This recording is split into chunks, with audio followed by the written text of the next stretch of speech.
Hello and welcome back to Hinheart. My latest tale is prepared. I hope you find it compelling. On Thanksgiving, my stepfather informed my 8-year-old son he wasn't permitted at the main table. It was for family only. My boy, my Levi, silently took his plate and went to a small card table in the corner. And I sat there, a major in the U.S. Army, a woman who has commanded troops in combat, and I said nothing.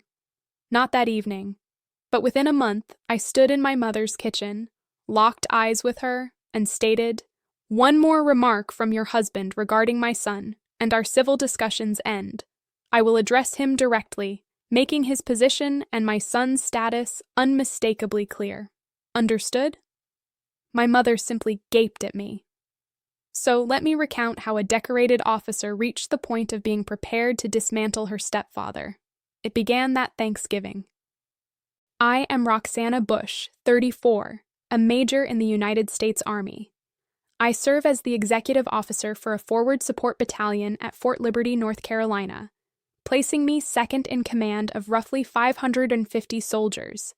My career spans 12 years, beginning with a commission via ROTC at 22.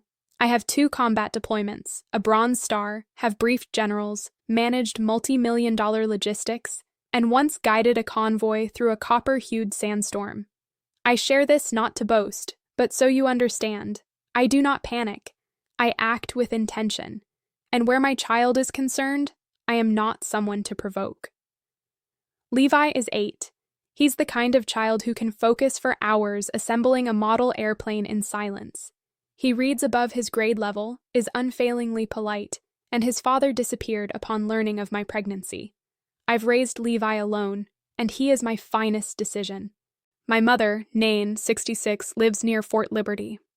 After 30 years as a dental receptionist, she retired, owns her home outright, and lived a quiet, independent life until she grew lonely. 3 years ago, she met Vernon at a church picnic. He was charming, helpful, and they married after 7 months. He arrived with a massive recliner and strong opinions. Initially, things were tolerable, but after about 6 months, comments about Levi began.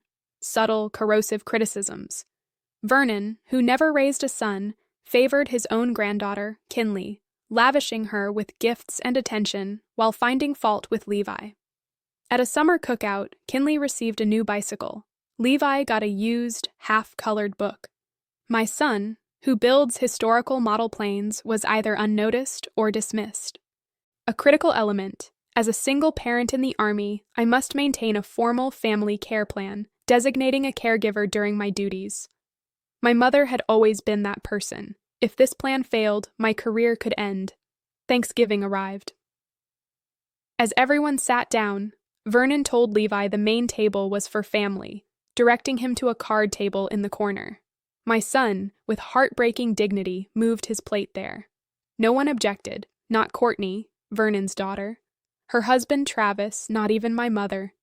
And I remained silent, choosing peace in the moment, promising myself I'd address it later. That night, driving home with Levi asleep, I made a silent vow. This would stop. In December, I had a week-long field exercise. Levi stayed with my mother per the care plan. When I retrieved him, he was withdrawn.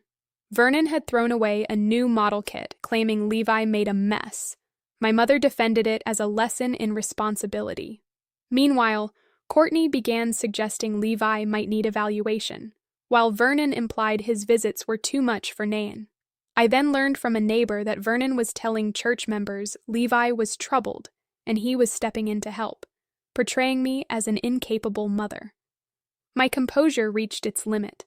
I drove to my mother's, asked her into the kitchen, and delivered my ultimatum calmly, as if briefing a mission. One more word about my son from Vernon, and I would handle him directly. She cried, said he meant well, and that I was being aggressive. Then she said, "He's my husband, Roxana." In that moment, her choice was clear. Soon after, Levi told me he didn't want to visit Grandma's anymore. Vernon had told him real boys don't play with toy planes. My 8-year-old was being shamed for being a child. If he couldn't stay there safely, my family care plan and my career were in jeopardy. Concurrently, I was being considered for a prestigious military college, requiring demonstrated stability. In January, while helping my mother with taxes, I discovered her savings had plummeted from over $60,000 to about $11,000.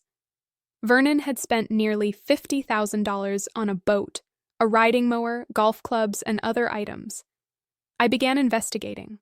A call to Pet Boys revealed Vernon was not a retired regional manager, but a terminated assistant manager. I found his first wife, Donna Jessup. Her story was identical: charm, marriage, drained savings, controlling behavior, and addition to her deed. She provided a signed statement. I also found Vernon had added his name to my mother's house deed. He was executing a systematic pattern: target a lonely woman with assets, isolate, drain funds, and secure property. I assembled evidence with military precision: financial timelines, employment verification, Donna's statement, deed records, social media posts matching purchases. An attorney confirmed this likely constituted elder financial exploitation, a felony, and obtaining property by false pretenses, another felony. Vernon, sensing pressure, tried to get my mother to move her remaining funds into a joint investment account. She hesitated and called me. Then, Courtney informed me I was not invited to my mother's birthday dinner. The exclusion was now formal. I met my mother alone. I presented the evidence: the lies, the missing money, the deed, Donna's testimony. She listened, cried, and then brought out a shoebox of her own, receipts and notes she'd secretly kept. She knew something was wrong, but was afraid to admit she'd been deceived. We embraced. She agreed to act. We filed a report with police presenting the organized evidence.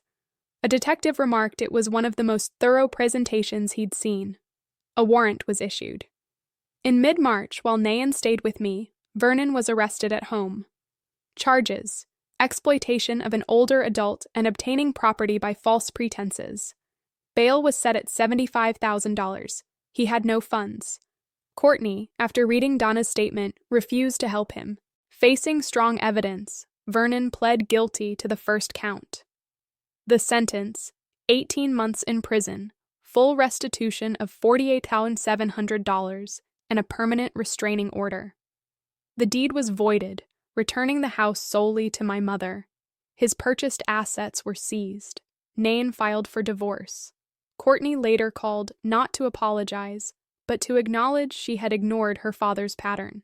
We have not spoken since. Levi now visits his grandmother freely. They build models together at the kitchen table. The tension is gone. I was subsequently selected for the Command and General Staff College at Fort Leavenworth. My family care plan is secure once more. My finances are held in accounts only I control. A lesson learned. Thank you for watching. I have more stories ready. Please subscribe, share, and comment with your own experiences. I read them all.